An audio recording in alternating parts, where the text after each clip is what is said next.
एक मसला बहुत ज़्यादा पूछा जाता है कि खाना खाने के बाद मीठा खाना सुन्नत है या नहीं। सुन लें, बाद लोग कहते हैं खाने से पहले मीठा खाना सुन्नत है, बाद कहते हैं दरमियान में, और बाद कहते हैं आखिर में मीठा खाना सुन्नत है। एक मौके पे हज़रत मौलाना इलियास साहब रहमतुल्लाह अलैह मक्कतुल मुकर्रमा में मौजूद थे। दस्तरखान लग गया, सारे दस्तरखान पर बैठे। एक साथी ने सवाल किया, हज़रत ये बताएं कि मीठा खाना खाने के बाद सुन्नत है या नमकीन खाने के बाद सुन्नत है, या नमकीन के बाद मीठा खाना सुन्नत है। ये सारी की सारी बातें, यानी इस मसले में ये सारी की सारी बातें वाज़ेह हो जाएंगी।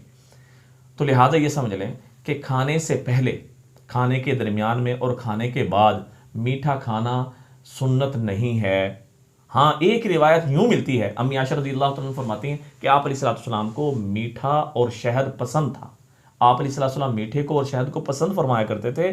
तो इसको यूँ बना लेना कि खाने से पहले, खाने के दरमियान, खाने के बाद में इसको सुन्नत करार देना, ये गलत है, ये सुन्नत मशरूआ नहीं है।